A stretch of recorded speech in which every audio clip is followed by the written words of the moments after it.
తెలంగాణ ప్రభుత్వం బీసీలను మరోసారి మోసం చేస్తోందని నర్సాపూర్ ఎమ్మెల్యే వాకిటి సునీత లక్ష్మారెడ్డి ఆగ్రహం వ్యక్తం చేశారు. మెదక్ జిల్లా వెల్దుర్తి మండల కేంద్రంలో ఆమె మీడియాతో మాట్లాడుతూ కేంద్రానికి ఇప్పటికే బీసీ రిజర్వేషన్ బిల్లు పంపినా మళ్లీ ఆర్డినెన్స్ ద్వారా నాటకాలు చేస్తూ కాంగ్రెస్ ప్రభుత్వం బీసీలను మోసం చేస్తోందని విమర్శించారు. అఖిలపక్ష సమావేశం ఏర్పాటు చేస్తానన్న ముఖ్యమంత్రి ఎందుకు మౌనంగా ఉన్నారని నిలదీశారు. నిజంగా బీసీలకు 42% రిజర్వేషన్ ఇవ్వాలంటే తమిళనాడు తరహాలో బిల్లు తీసుకురావాలని డిమాండ్ చేశారు. ఇదే సందర్భంగా గ్రామాల్లో సర్పంచ్ పదవులు లేకపోవటం వల్ల పారిశుద్ధ్య సమస్యలు పెరిగాయని, ప్రజలు వ్యాధుల బారిన పడుతున్నా ప్రభుత్వం పట్టించుకోవటం లేదని ఆరోపించారు.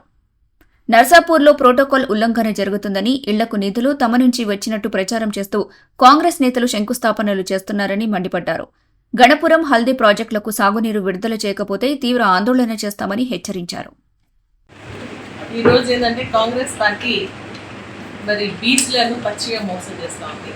ఎందుకంటే మరి కామారెడ్డి డిక్లరేషన్లో మేము ఏదేమైనా సరే 42% రిజర్వేషన్స్ కల్పిస్తామని చెప్పేసి హామీ ఇచ్చి అధికారంలోకి వచ్చిన తర్వాత సంవత్సరంన్నరకు మరి అందరు కలిసి ఒత్తిడి వేస్తే కులగణన అని చెప్పేసి చేసి దాంట్లో బీసీలకు సంబంధించినటువంటి పాపులేషన్ తగ్గించే ప్రయత్నం చేయడం, వాళ్ళ పార్టీకి సంబంధించినటువంటి ఎమ్మెల్సీ గారే ఈ పేపర్ అయితే కులగణన తప్పు అని చెప్పేసి చింపేసినటువంటి సందర్భం మనం చూసినాం.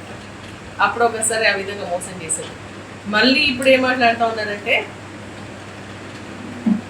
చట్టం రూపంలో తీసుకొస్తామని చెప్పేసి అసెంబ్లీ పెట్టి అసెంబ్లీలో దానికోసమే చర్చ పెట్టి 2 రోజులు మాట్లాడిన తర్వాత మళ్ళీ ఇక్కడ అందరం కూడా సహకరించి 42% బీసీలో ఖచ్చితంగా ఇవ్వాల్సిందే అని చెప్పేసి మాట్లాడి, కానీ దాంట్లో కొన్ని లోపాలు ఉన్నాయి, దాన్ని సరిదిద్దుకోండి అని చెప్పేసి అని చెప్పినా కూడా వాళ్ళు చేయకుండా సరే పంపిస్తామని చెప్పేసి అని ఇక్కడ అసెంబ్లీలో చట్టాన్ని పాస్ చేసి దాన్ని మరి గవర్నర్ త్రూ కేంద్ర ప్రభుత్వానికి పంపించడం జరిగింది.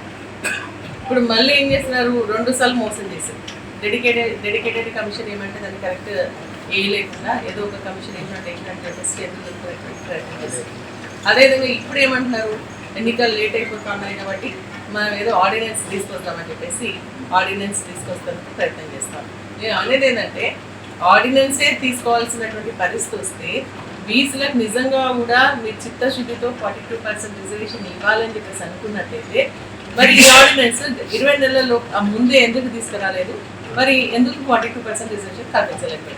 ఒకరికి చట్టం పాస్ చేసి కేంద్ర ప్రభుత్వానికి పంపించి కేంద్ర ప్రభుత్వంలో పెండింగ్ ఉండగా ఆర్డినెన్స్ తీసుకుంటే అది నిలబడుతుందా? అది కాంగ్రెస్ ప్రభుత్వానికి ముఖ్యమంత్రి గారికి తెలియదని చెప్పేసి అడుగుతా ఉన్నాం. అది ఆర్డినెన్స్లన్నీ కూడా కోర్టులో పెట్టేస్తున్నారు, మనకు అందరికీ కూడా తెలిసినటువంటి సందర్భం మనం గమనిస్తూనే ఉన్నాం.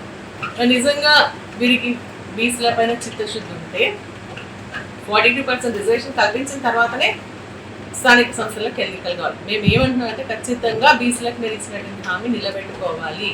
మరి అదేవిధంగా మీరు కేంద్ర ప్రభుత్వం దగ్గరికి ఢిల్లీకి ఎక్కే ఫ్లైట్ ఎక్కుతున్నారు, దిగే ఫ్లైట్ దిగుతున్నారు.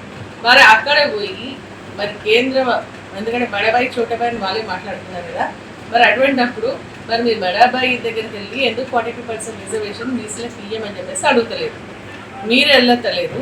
అదేవిధంగా అఖిల పక్షాన్ని ఏర్పాటు చేసుకొని తీసుకుపోతామని చెప్పేసి చెప్పినా ఎందుకు తీసుకుపోతలేదు? మీతో సాధ్యం కాకపోతే అందరూ కూడా రావడానికి సిద్ధంగా ఉన్నారు. 42% రిజర్వేషన్ మన బీసీలకు ఇవ్వాలి అని ఒక కంకణబద్దులై అందరూ కూడా కలిసి పనిచేస్తాం వస్తామని చెప్పేసి అంటే వీళ్ళందరినీ ఎందుకు ఢిల్లీకి తీసుకుపోతలేరు? ఢిల్లీకి తీసుకుపోయి ఎందుకు మాట్లాడతలేరు? ఢిల్లీలో ఎందుకు ఈ 42% రిజర్వేషన్ కోసం మీరు తీసుకురావడానికి ఎందుకు చిత్తశుద్ధి చూపిస్తున్నారని చెప్పేసి నేను ప్రశ్నిస్తాను. ఏంటంటే కేవలం ఏంటంటే ఓట్లు దండుకునే విధంగా ఆ రోజు ఎన్నికల ముందు డిక్లరేషన్ చేసి బీసీలో ఓట్లు దండుకున్న తర్వాత ఈ రోజు అధికారంలోకి వచ్చిన తర్వాత బీసీలకు అన్యాయం చేస్తుంది ఈ కాంగ్రెస్ ప్రభుత్వం అనేది బీసీలందరూ కూడా అర్థం చేసుకుంటున్నారు. మేము ఇప్పుడు కూడా అడుగుతున్నాం, మీరు ఇచ్చినటువంటి మాట ప్రకారంగా, మీరు ఇచ్చినటువంటి అష్యూరెన్స్ ప్రకారంగా 42% రిజర్వేషన్ ఇవ్వాల్సిందే. అదేవిధంగా ఒకసారి చట్టం చేసి కేంద్ర ప్రభుత్వానికి పంపించిన తర్వాత అక్కడ పెండింగ్ ఉన్నాక ఆర్డినెన్స్ ఎట్లా తీస్తారు, అది ఎట్లా సాధ్యమవుతుంది అని చెప్పేసి కూడా మేము అడుగుతా ఉన్నాం. మా డిమాండ్ ఒకటి 42% రిజర్వేషన్ బీసీలకు ఇచ్చిన తర్వాత స్థానిక సంస్థలకు వెళ్ళాలి. మేము దానికి అన్ని విధాలుగా సహకరిస్తాం. మరి మేము చెప్పాం కదా, ఆర్టికల్ 99 ప్రకారంగా మీరు చెయ్యాలి. ఎందుకంటే తమిళనాడు గతంలో ఏదైతే జరిగిందో ఆ విధంగా చెయ్యండి అంటే దానికి మాత్రం సుముఖత లేదు. కానీ ఈ రోజు మాత్రం ఏదో అనేసి చేతి దులిపేసుకోవాలనేటువంటి ప్రయత్నం చేస్తే అది మంచి పద్ధతి కాదు. అందరూ కూడా గమనిస్తూ ఉన్నారని చెప్పేసి కూడా నేను ఈ సందర్భంగా తెలియజేస్తాను. మరిన్ని అప్డేట్స్ కోసం మా ఛానల్ని సబ్స్క్రైబ్ చేయండి.